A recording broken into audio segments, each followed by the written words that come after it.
Olá, seja bem-vindo a mais um Chinelada Sistêmica. Eu sou Simone Bernardino e hoje, aqui no nosso podcast Chinelada Sistêmica, nós vamos receber Alex Sakai. E olha, Alex vai contar um pouco da história dele na área de empreendedorismo como terapeuta. E o que ele tem feito para mudar a vida de tantas pessoas ao longo de tantos anos. Diga lá, Sakai, me fala um pouco de você. Quem é você? Bom dia para você. Bom dia, boa tarde, boa noite. Bom dia, boa tarde, a gente não sabe a hora que isso vai você vai passar. assistir. Para vocês também em casa, eu sou Alex Sakai, eu sou aqui de São Paulo, mas eu moro em Porto Velho, Rondônia, já há 25 anos. O que te levou para lá? O que me levou para lá são as plantas medicinais da Amazônia, que até hoje eu continuo nessa saga de conhecer cada vez mais esse mistério da floresta, que é uma coisa magnífica para trazer saúde, paz e bem para todos nós. E como é empreender com plantas? Me conte aí. Eu sou acupunturista e eu fui para lá para estudar. A princípio comecei a estudar. No princípio eu fui na academia, na universidade, que disseram que tinha um trabalho maravilhoso. Mas ao chegar lá eu constatei que eles estudavam plantas já muito conhecidas. Boldo, alecrim, camomila. Que a vovó já sabia. Eu fiquei chocado. Aí o que eu fiz? Eu comecei a andar com pajé, com índio, com raizeiro, com mateiro e descobri um conhecimento milenar que hoje no meu trabalho eu chamo de a medicina da floresta. E para vocês que acham que a medicina da floresta é uma coisa muito diferente de acupuntura, saibam que a medicina da floresta e a medicina tradicional do Oriente, as duas se encaixam perfeitamente. Tem o mesmo raciocínio e a mesma vibração, a mesma energia. Então, durante 25 anos eu fui estudando, desenvolvendo medicinas, os remédios da floresta, as técnicas, e tenho usado isso no consultório já há bastante tempo e o resultado é fantástico. Tenho trazido aqui para São Paulo, aqui no Congresso, agora na semana eu vou ministrar um curso aqui falando exatamente disso, do casamento da medicina tradicional da floresta com a medicina tradicional do Oriente. E tenho projetos, porque nós precisamos expandir a capacidade de produção desse material, para que eu possa trazer aqui para São Paulo, para o Rio, para a Itália, levar para onde as pessoas vão precisar tratar da saúde de uma maneira natural e que é realmente eficaz para equilibrar saúde, mente e espírito. O que você diria para quem está lá em casa, que não tem um acesso assim, de imediato, que ele possa como terapeuta ou mesmo como uma pessoa que quer começar essa jornada de estudar, ou quais seriam as sugestões de caminho que você daria hoje quando você olha e você fala assim, olha, se eu pudesse voltar no tempo e tivesse essa orientação, talvez eu fizesse um caminho completamente diferente ou com mais rapidez. O que você diria para essa pessoa que está começando? Olha, eu sempre falo que a gente tem que decidir as coisas. A partir do momento que você decide fazer alguma coisa, todo o mais encaixa, porque a gente vê muitas pessoas querendo fazer um plano ideal, perfeito, maravilhoso, para depois dar o primeiro passo. Não, quando a gente dá o primeiro passo, as coisas vão se encaixando e a gente dá o segundo, o terceiro, o quarto. Hoje, infelizmente, o Brasil, apesar de ter a Amazônia, a Mata Atlântica, o Cerrado, que fornecem plantas riquíssimas para tratamento da saúde, nós temos muito pouco trabalho desenvolvido nessa área, especialmente na Amazônia. O conhecimento ainda está restrito. Ainda está restrito. Então, se você quiser empreender nessa área, depende da maneira como a pessoa vê a vida. Pode ser assim, aquele, é muito difícil, não tem ninguém para fazer. Ou então pode ser aquele, nossa, tá ótimo, eu vou ser o primeiro. É uma oportunidade. É uma oportunidade fantástica de negócios. Inclusive, eu estou procurando parceiros. O que eu tenho para oferecer? Eu tenho 25 anos de conhecimento. Eu sei fazer as fórmulas, eu sei onde estão as plantas, como que nós podemos obtê-las eu preciso de um parceiro Então, para tornar realidade. Então a gente está falando aí de uma coisa muito interessante no empreendedorismo. A gente está falando dos anjos investidores. A gente está falando de startup. A gente está falando aqui, ó, o quanto que é essa área de anjo investidor levar a abundância e a prosperidade e implementar um negócio onde se está fundamentado com conteúdo, com conhecimento. Isso, ao longo da minha jornada, eu tive muitos anjos que investiram dentro do meu negócio para que eu pudesse ir além. E hoje, eu particularmente sou um anjo investidor de muitos projetos, onde a gente alavanca dentro dos nossos grupos de mentoria exatamente a proposta de regularizar, trazer o dinheiro para o caixa, fazer a mudança e startar. Isso não é uma coisa difícil, só que as pessoas não conhecem esse caminho ainda. Sim, eu quero esse caminho aí. Então, é esse caminho que eu acho que é uma coisa, porque a minha intenção, a pessoa quando tem um querer, eu chamo de querer, sim, né? O querer da pessoa é muito importante. Eu quero fazer o quê? Eu quero ganhar dinheiro. Não é pecado ganhar dinheiro. Eu quero ganhar dinheiro auxiliando as outras pessoas. De que maneira? Levando essa saúde. A floresta, ela tem um mistério. Ontem, na minha palestra aqui no Congresso Nacional de Acupuntura e Moxabustão, aqui em São Paulo, eu falei que eu sou um mensageiro da floresta. Eu estava trazendo uma mensagem e eu percebi que essa mensagem chegou aqui, atingiu diversas pessoas. Eu quero levar essa mensagem mais longe ainda, porque eu tenho absoluta certeza que é exatamente o que muitas pessoas estão precisando para melhorar a sua vida. Então, é uma coisa que eu penso que só pode ser bom. Como você estava falando hoje, eu gostei muito daquela palavra do netweaving. Netweaving, né? Que a gente faz uma parceria para um auxiliar o outro, para um servir ao outro. Servir a vida. E eu sempre disse isso. Eu estou aqui na Terra, Simone, querida, para servir. O dia que eu não puder mais servir, eu não posso ficar mais na Terra. Sim. E quando você falou isso, eu falei, rapaz, encontrei o meu lugar. E com essa tribo aí que eu vou. Porque quando você abre um negócio, né, eu falo muito disso no empreendedorismo sistêmico, esse negócio ele tem que ser para servir a vida e não servir as minhas contas.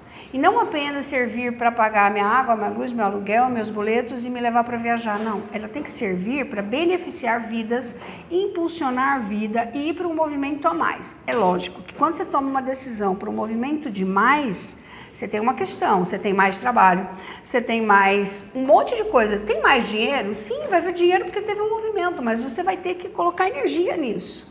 A questão é que muitos terapeutas, e eu falo muitos porque são 30 anos que eu estou na área, brincando, eu digo sempre que é brincando. O que eles acreditam que é algo que pode acontecer, não pode pirlim-pim-pim. Então, ou seja, eu quero uma estrutura gigante, mas espera aí, eu quero que brote hoje. E, gente, não existe essa fórmula dessa forma que a gente quer em nenhum negócio, seja ele um negócio de estrutura física, digital, ou um negócio na área de terapia, não importa o nicho, negócio é negócio e é de gente adulta. Então, quando a gente decide, a gente muda o destino, acho que é o primeiro passo, né? Quando você mudou o seu destino, você mudou de cidade, não, você investiu numa área. Eu, quando fui para lá, eu tive que mudar a minha vida completamente, né? Eu decidi eu trabalhava numa empresa de desenvolvimento empresarial, eu sou jornalista de formação.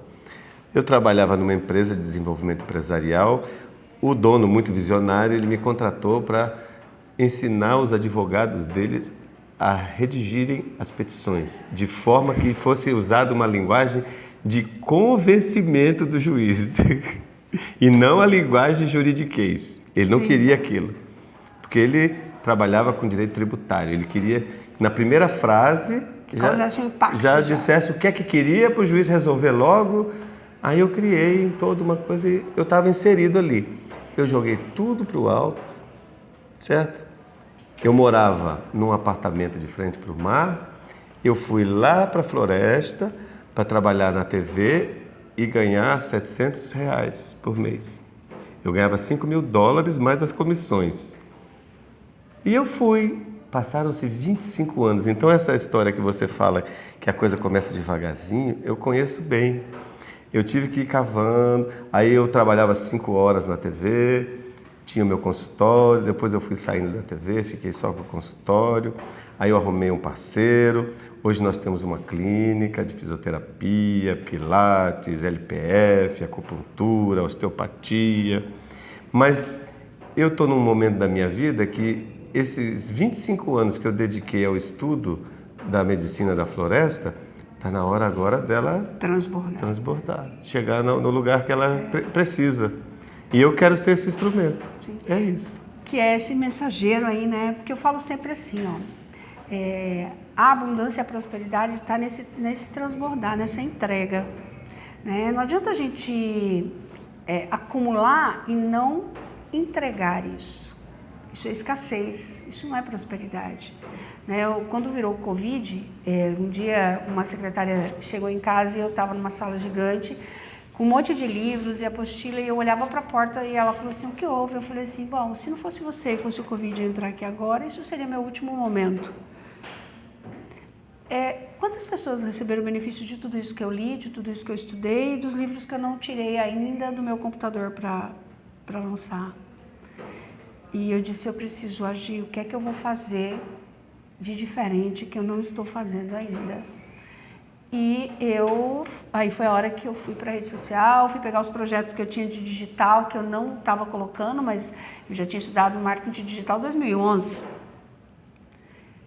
E não usava. Então, eu penso que todo mundo, como terapeuta ou mesmo qualquer outro negócio, chega um momento que chega a hora de partilhar. Senão perde o sentido da vida. Imagina esse conhecimento que foi tão difícil de eu adquirir. Se eu não transmito isso para ninguém, vai morrer comigo? Exatamente. E é uma coisa importante que eu tenho visto, Simone, é que esse conhecimento, ele não está dentro da academia. Ele está com os raizeiros, com os índios, com os mateiros. É popular esse conhecimento. E o que está acontecendo, um fenômeno que eu estou preocupadíssimo, é que essas pessoas estão envelhecendo, estão morrendo. E não estão passando isso adiante. E as novas gerações não estão interessadas em aprender.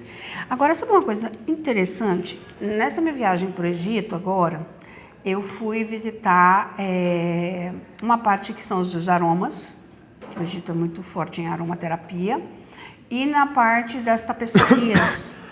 E eles me trouxeram a seguinte informação: os filhos, mesmo pequenos, iam para dentro dos teares, por exemplo, aprender a arte de fazer aqueles tapetes maravilhosos que chegam aqui. E aí algumas pessoas chegam e falam, mas uma criança tão pequena fazendo um trabalho desse, em vez de estar na escola.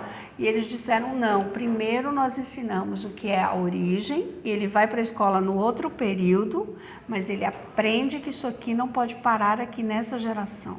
Isso é cultural. É uma questão de cultura, de contexto da nossa história. Então, quando você olha para o Egito, são mais de quantos mil anos? Quando você olha para a China, são quantos mil anos aonde a educação vai sendo replicada, tanto que hoje a gente usa o princípio da medicina chinesa, que são 5 mil anos ou mais. Então, o que nós aqui no Brasil poderíamos fazer, na sua opinião, para que a gente pudesse levar isso para mais... Eu não tenho dúvida alguma que nós precisamos preservar a cultura dos povos da floresta. Porque ela é o legado milenar da nossa cultura. Sim. Sabe? É incrível. Por exemplo, quer ver um exemplo bem claro? Está muito em voga hoje o canabidiol. Sim. O uso medicinal da cannabis. Pois bem, há mais de 20 anos atrás, logo que eu havia chego em Porto Velho, tinha uma moça que trabalhava na minha casa, ela tinha um filhinho que tinha uma asma severa. O menininho magrinho, vivia à base de aminofilina. Aí um dia eu conversando com o seu Manuel, um desses raizeiros, eu perguntei, o senhor faz um remédio para asma? Ah, eu tenho um remédio que cura mesmo. Eu falei, então o senhor é capaz de fazer para mim? Faço. Aí ele me deu a garrafada, eu levei para o menino bebeu. Alguns dias depois, o menino vomitou umas peles de dentro dele, uma coisa muito esquisita, nunca tinha visto aquilo. E depois ficou bom. Não teve mais crise de asma, engordou, aí eu voltei lá. Seu Manuel, o que é que o senhor botou aqui dentro dessa garrafa? Eu botei angico, botei aça-peixe, banha de sucuri e maconha. Ele falou bem assim para mim. Falei, maconha? Como é que o senhor faz? Ele me explicou. Eu peguei a semente junto com as folhas lá, tal. Macerei, bati no liquidificador com álcool. Criou a tintura. Aí deixei repousar aquela tintura. Depois eu coei bem direitinho.